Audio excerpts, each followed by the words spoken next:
नमस्कार, नेपाल लाइभ समाचारमा स्वागत छ। सुरुमा मुख्य समाचार। झुठो विवरण पेश गरी नागरिकता लिने 8 जनाको नागरिकता रद्द गर्ने सरकारको निर्णय। मङ्सिर 14 गते तीनै तहको उपनिर्वाचन समेत गरिने जानकारी।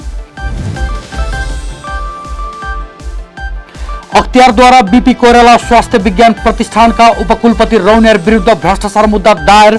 1 करोड 28 लाख घुस लिएको आरोप। सबै आर्थिक क्रियाकलाप करको दायरामा ल्याउन राजस्व अनुसन्धान विभागलाई अर्थमन्त्रीको निर्देशन। सरकारले स्वच्छ र पारदर्शी व्यवसाय चाहेको उल्लेख।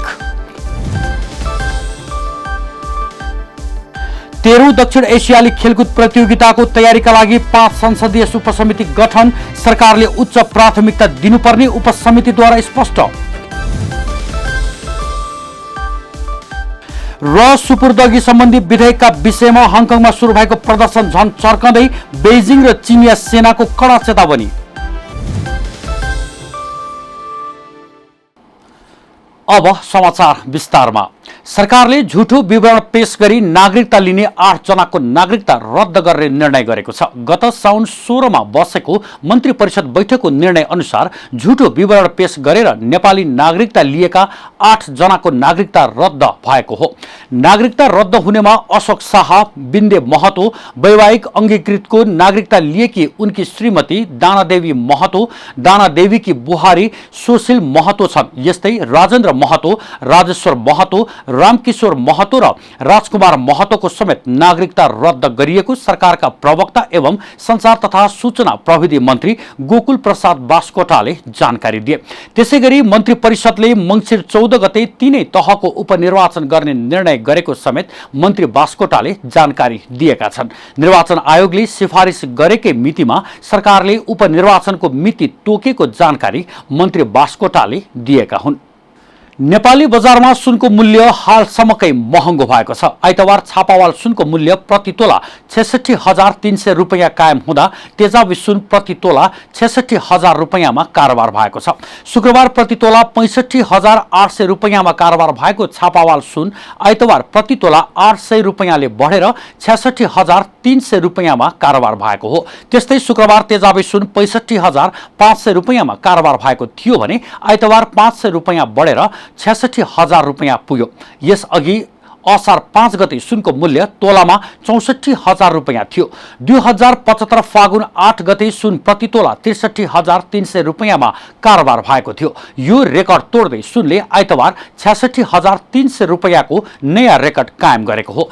चीन अमेरिकाको व्यापार सम्बन्ध चिसिनुका कारण सुनको मूल्य यसरी बढेको नेपाल सुनचाँदी रत्न तथा आभूषण सङ्घका अध्यक्ष रमेश महर्जनले बताएका छन्। डलरमा हुने लगानी सुनतर्फ आकर्षित भएकाले सुनको मूल्य बढेको महर्जनले बताए। आइतबार अन्तर्राष्ट्रिय बजारमा सुनको मूल्य प्रति आउन्स 1440.68 अमेरिकी डलर रहेको छ। अन्तर्राष्ट्रिय बजारमा सुनको मूल्य लगातार बढिरहेकाले नेपाली बजारमा यसको प्रभाव देखिएको नेपाल सुनचाँदी व्यवसाय महासंघले जनाएको छ। अख्तियार दुरुपयोग अनुसन्धान आयोगले बीपी कोइराला स्वास्थ्य विज्ञान प्रतिष्ठान धरानका उपकुलपति राजकुमार रौनियार विरुद्ध भ्रष्टाचार मुद्दा दायर गरेको छ। अख्तियारले आइतबार विशेष अदालतमा रौनियार सहित 2 जना विरुद्ध भ्रष्टाचार मुद्दा दायर गरेको हो। प्रतिष्ठानको होस्टल तथा फार्मेसी भवन निर्माणको ठेक्कामा घुस लिएको आरोपमा उनी पक्राउ परेका थिए। ठेक्का पाएको श्याम सुन्दर निर्माण सेवा प्रणालीको सब कन्ट्राक्टर गिना कन्स्ट्रक्सन कम्पनी प्रणालीका प्रबन्ध निर्देशक सुशील कुमार झासँग भवन निर्माणको मोबिलाइजेसन रकमको भुक्तानी दिँदा उनले घुस लिएको अख्तियारको आरोप पत्रमा उल्लेख छ। त्यस्तै विभिन्न मितिमा रनिङ बिलको भुक्तानी दिँदा प्रतिष्ठानका उपकुलपति रौनियारले पटक पटक कमिसन बापत घुस रिश्वत लिएको अडियो भिडियो सहितको उजुरी अख्तियारमा परेको थियो। अख्तियारमा परेको उजुरीको आधारमा खोजी भइराख्दा उनी घुससहित पक्राउ परेका हुन्। रौनियारले पटक पटक गरी जम्मा 1 करोड 28 लाख घुस लिएको पुष्टि भएको अख्तियारको आरोप पत्रमा उल्लेख छ।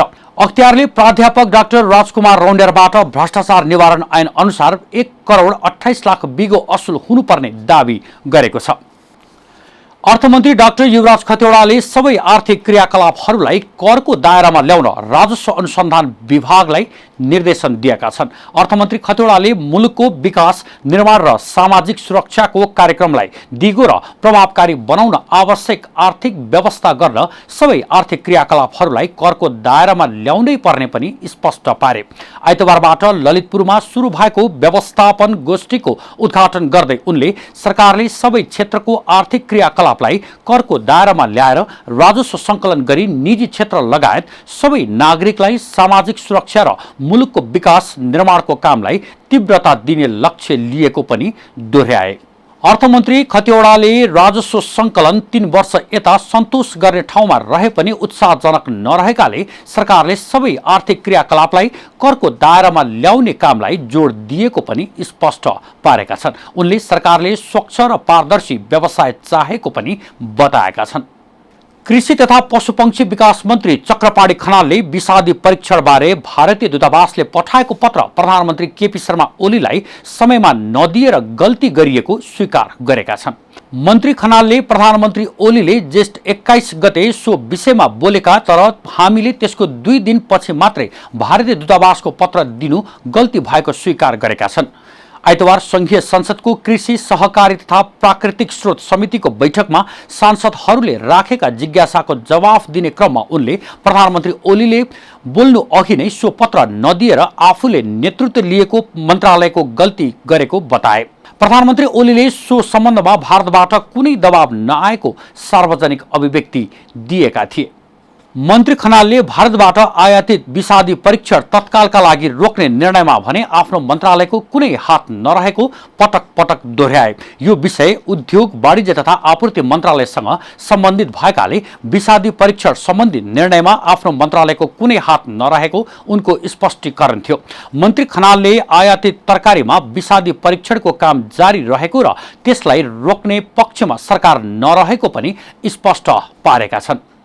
बैठकमा समितिका सदस्यहरूले सो प्रकरणमा उद्योग, वाणिज्य तथा आपूर्ति मन्त्रालय र कृषि तथा पशुपक्षी मन्त्रालय बीच लज्जास्पद ढङ्गले विवाद भएको उल्लेख गर्दै त्यसको यथार्थ विवरण समितिमा जानकारी गराउनु मन्त्री खनालको ध्यानकर्षण गराएको थियो। हामी नेपाल लाइभ समाचारमा छौं। अब खेल समाचार। 13औं दक्षिण एसियाली खेलकुद प्रतियोगिता सागको तयारीको अनुगमन गर्न संसदीय उपसमिति गठन गरिएको छ।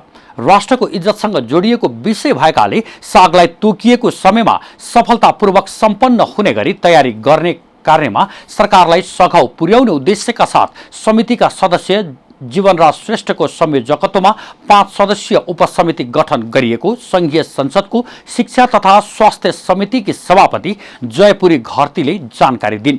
उपसमितिका अन्य सदस्यहरूमा नमिता कुमारी चौधरी, गजेन्द्र बहादुर महत, नवीना लामा र नारायण प्रसाद मरासिनी रहेका छन्। सो खेलकुद प्रतियोगिता आगामी मङ्सिर 15 गतेदेखि 24 गतेसम्म नेपालमा आयोजना हुँदैछ।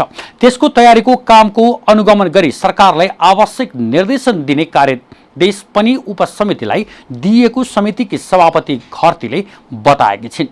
बैठकमा समितिका सदस्यहरूले सो प्रतियोगिताका लागि आवश्यक पूर्वाधार निर्माण र खेलाडीहरूको तयारीका लागि आवश्यक तालिम, प्रशिक्षणको उचित व्यवस्थापनको काममा तीव्रता दिन सरकारलाई सचेत गराएका थिए। समितिका सदस्य खगराज अधिकारीले सो प्रतियोगिता, खेलाडीहरूको तयारी र पूर्वाधार विकासका लागि आवश्यक व्यवस्थापनको काममा तीव्रता दिन सरकारलाई सचेत गराए।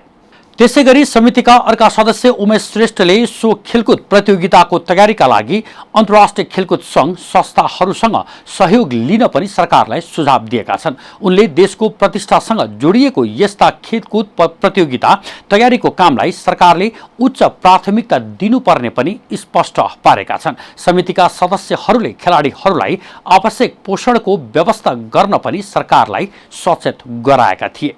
अब अन्तर्राष्ट्रिय समाचार।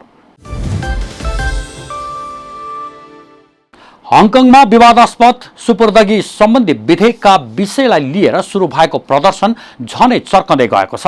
प्रदर्शनकारीहरूले करिब 9 हप्तादेखि प्रदर्शन गर्दै आएका छन्। आफूहरूमाथि प्रहरी दमन बढ्दै गएको प्रदर्शनकारीहरूले बताएका छन्। विरोध प्रदर्शन सुरु गर्नु अघि प्रदर्शनकारीले मोङकप जिल्लामा निकालेको र्यालीमा प्रहरीले अश्रु ग्यास प्रहार गरेको छ।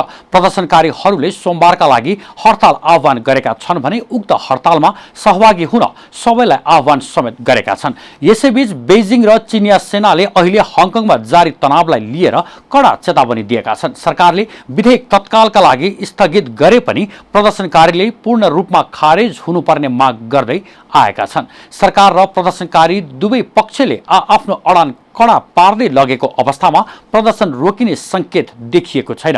प्रदर्शनकारीहरूले प्रजातान्त्रिक अधिकार थप गर्नुपर्ने र हङकङकी नेत्री क्यारी लामको राजीनामा माग गरेका छन्। प्रदर्शनकारीहरूले सुपुर्दगी विधेयकले हङकङलाई योजनाबद्ध ढङ्गबाट चीनको पूर्ण नियन्त्रणमा ल्याउन खोजेको आरोप लगाएका छन्।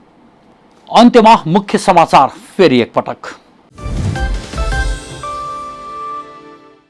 झुठो विवरण पेश गरी नागरिकता लिने 8 जनाको नागरिकता रद्द गर्ने सरकारको निर्णय। मङ्सिर 14 गते तीनै तहको उपनिर्वाचन समेत गरिने जानकारी। अख्तियारद्वारा बीपी कोइराला स्वास्थ्य विज्ञान प्रतिष्ठानका उपकुलपति रौनियार विरुद्ध भ्रष्टाचार मुद्दा दायर। 1 करोड 28 लाख घुस लिएको आरोप। सबै आर्थिक क्रियाकलाप करको दायरामा ल्याउन राजस्व अनुसन्धान विभागलाई अर्थमन्त्रीको निर्देशन। सरकारले स्वच्छ र पारदर्शी व्यवसाय चाहेको उल्लेख। 13औं दक्षिण एसियाली खेलकुद प्रतियोगिताको तयारीका लागि 5 संसदीय उपसमिति गठन। सरकारले उच्च प्राथमिकता दिनुपर्ने उपसमितिद्वारा स्पष्ट।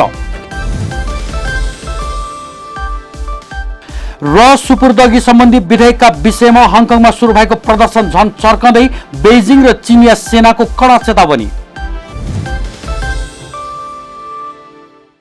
नेपाल लाइभ समाचार आजलाई यति नै। हाम्रा सबै कार्यक्रम युट्युब, फेसबुक र हाम्रो वेबसाइट nepallive.com मा पढ्न र हेर्न सक्नुहुनेछ। हामीलाई हेर्दै रहनुहोला। नमस्कार।